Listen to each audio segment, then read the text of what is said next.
Okay, so Keith, we're here at a 3D garden fence, and pretty common thing that happens here is they were coming out with some of their tillage equipment. They actually caught into the underground cable. They did. It's important that we want to keep that in here because we want to be able to complete a circuit all the way around.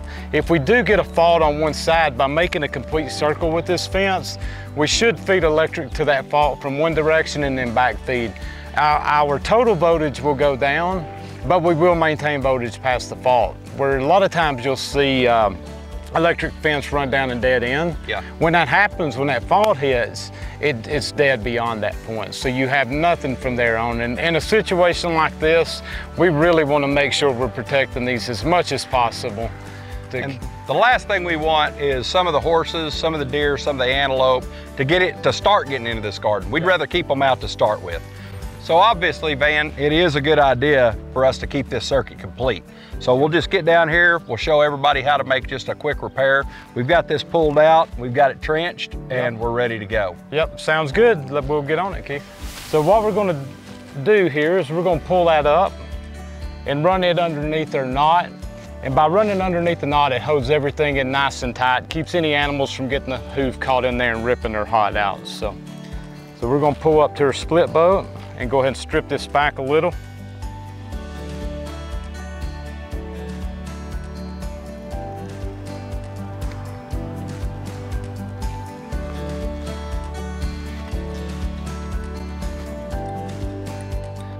So Van, I'm definitely glad to have you here because electric fence is not my thing for sure. This was one of the first electric fence builds that I was on with you last year when we put this in. Okay, well, talk about a couple things we've done here as we're working on this, Keith. So we were talking about here at these spring gates, and we did have an issue that is somewhat common, but I always like to tell people too, we see a lot of spring gates where the jumpers are run on both ends or on the hinge end of the gate. You always want to do it on this latch sign. Okay. So when you come out to your garden and you take that down and lay it down, it won't short out your fence. So in a situation like this where we're in a pasture that's got livestock around us and equine that may want to come up and see their owners, the ranch owners, more friendly type animals, you don't want them to come up and start nuzzling on this fence. So, well, according to the rancher, this is a good fence because they don't even start to come in. So that's great. They've been trained to it for They sure. have learned quick. And let's get everything lined up here, hopefully.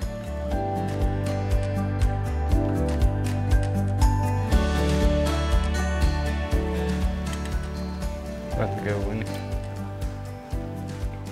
All right, there you go, Keith. Good connection on this end. We'll go down and do the same thing on the other. Okay. So, drop it through. Yep. Make the connection, strip it off, right? Yep. About like that? Yep.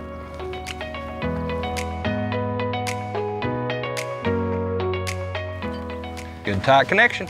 All right, Keith, I got our repair done. We'll go ahead and fill this trench in, and should be good to go throughout this garden season. We'll continue some health checks throughout the season, but everything looks good and is operating really well right now. So I guess it's very important to stay up on those health checks and be sure that the fence is working properly all the time. That's right. We talk about training our livestock to fence, but you never want to train them to bad fence neither. If they learn they can get through a fence, whether it's electric or another type, barbed wire or anything, if you don't maintain that fence, you're going to have issues with livestock because then you're going to start putting more pressure trying to get out of that fence, or in this case, get into this fence. So. Great point, great point.